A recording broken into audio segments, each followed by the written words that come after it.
Hello, good morning, namaste, and a very warm welcome to all the lovely ladies and gentlemen over here. This is Tanvi Gadekar, your host for today.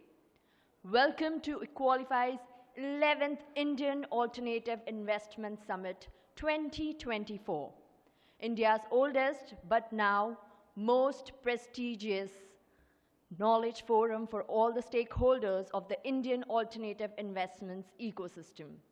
Over the years, Equalify, which was earlier known as AIWMI, has become a first of its kind membership community for the financial service sector, a unifying force that brings together individuals and organizations with the sector, serving a nexus for collaboration, knowledge exchange, and professional development. Equalify has played a pivotal role in fostering a sense of community and shared purpose. Equalify members have benefited from a collective platform that provides opportunities for networking, staying abreast of industry trends, and engaging in continuous learning through conferences, seminars, and workshops. Additionally, Equalify also advocate for industry standards, ethics, and regulatory frameworks, and promoting a unified voice that can influence policy decisions.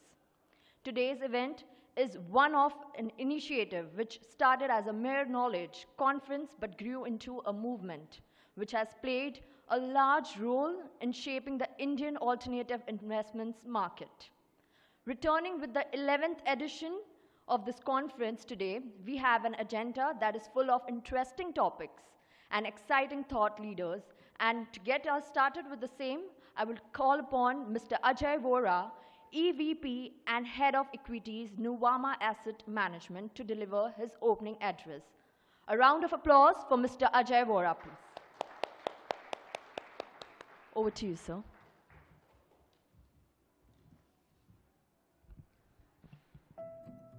Hello. Yeah, hi. Good morning, everyone, and thank you, Equalify, for having me. Thanks a lot. So, firstly, I feel, incredibly grateful and privileged to have this opportunity to address all of you at this 11th Indian Alternative Investment Summit. I think it has become a platform which has done a significant job in terms of bringing together the key stakeholders across the industry. And we as Nuvama Group over years have partnered with Equalify mainly because we recognize the significance of this platform, which drives meaningful conversations and collaborations on alternatives, which has now become a mainstream conversation among market participants. So with that, I'll just like to spend some time in terms of seeing how this whole alternative space have transformed in India. And if you look at, globally, alternatives broadly is somewhere close to 18 to 20% of the total managed assets, which stands at close to $130 trillion. However, in India, alternatives is somewhere close to 10% of the total India asset under management. So let me just, break this up for you. If you look at it, we have close to 50 lakh crores on the mutual fund side. We have close to 30 lakh crores, which largely includes the EPFO money on the PMS side. And then we have 9 lakh crores under alternatives. So all put together, we have close to 90 lakh crores, of which, as I said, that alternative space is somewhere close to 9 trillion rupees, which is 10%, which itself is a tremendous scale because this honestly has been achieved over last 10 years. Because I recollect that in 2013, this number was somewhere close to 14,000 crore. And if you look at the math, it translates to somewhere close to 50% CAGR over last 10 years, which itself is a fairly big number. And we have reached a number which is now almost 20% of the overall mutual fund industry.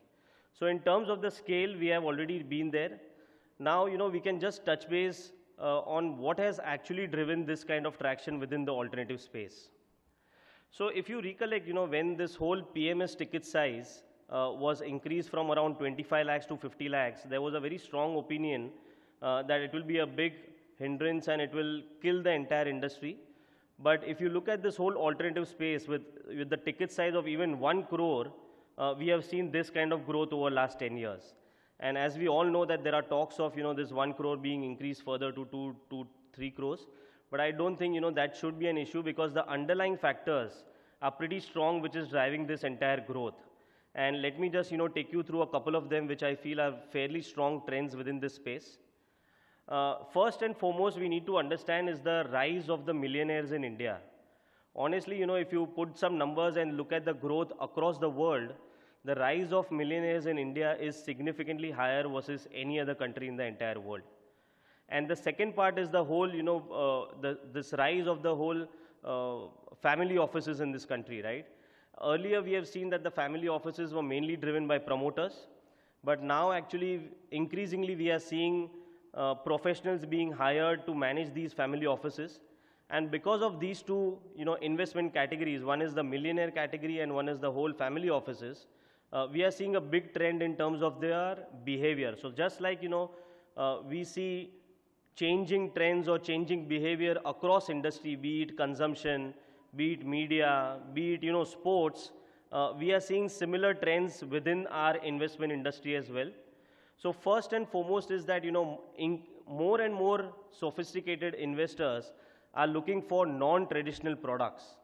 So where basically, they can get that kind of customization, where they can get that kind of alpha is what the new age investors are looking for. And that is where the whole alternative space comes into play. The second part is the access to different, I would say, asset classes. So if you look at a real estate or a startup ecosystem or, the venture fund, you have no other platform apart from alternatives which can give you this kind of access. The third and the most important thing is that these kind of investors are now understanding the concept of risk-adjusted return, and they are looking for products which can actually bring down their volatility or the risk, but the return should be much higher. And that is where, the products in category 3 or even category 2 comes into play. And last and the most important thing is having access to the fund manager. So these investors who are now managing decent size want to be abreast with, everything that is happening around the world. And most importantly, they want to build conviction and top up their investment, for which they want constant access to the fund managers. So all these 3-4 points put together, we are seeing a strong behavioral change and also preferences among the investment products that are being demanded by the investors. And that is where, alternatives offers all of this and a lot more to this, right?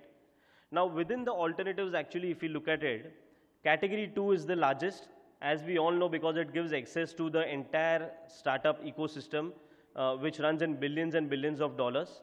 And the adjacencies are always there in terms of the venture capital, venture debt, real estate. So that is one of the largest part within the alternatives.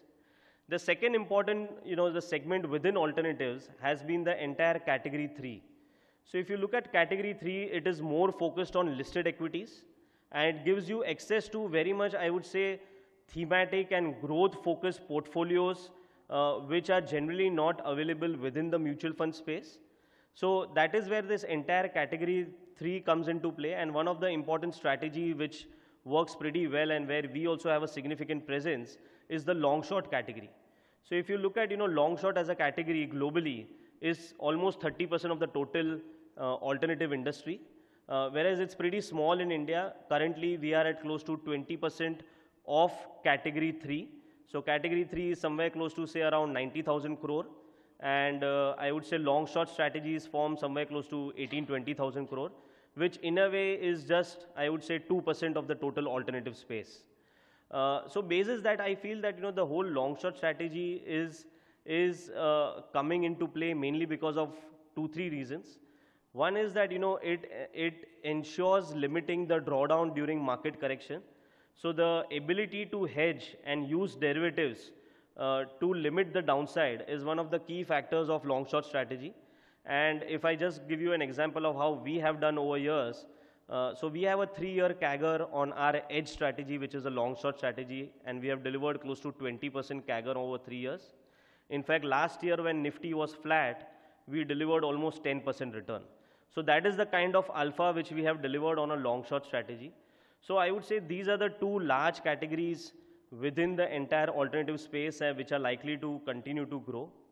And not to forget that, most importantly, we have a very sophisticated, I would say, regulatory architecture in place, which will continue to support this kind of growth. So eventually, we all need to acknowledge the whole flexibility and the strength of this whole alternative investment industry. And therefore, we at Nuvama, we keep on saying this, and we have coined this term that agar mutual fund sahi hai, but alternatives so zaruri hai. So basis that we feel that, we have a long way to go.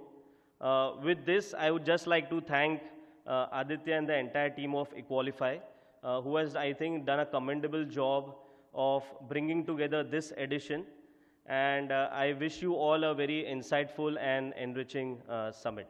Thanks a lot, everyone.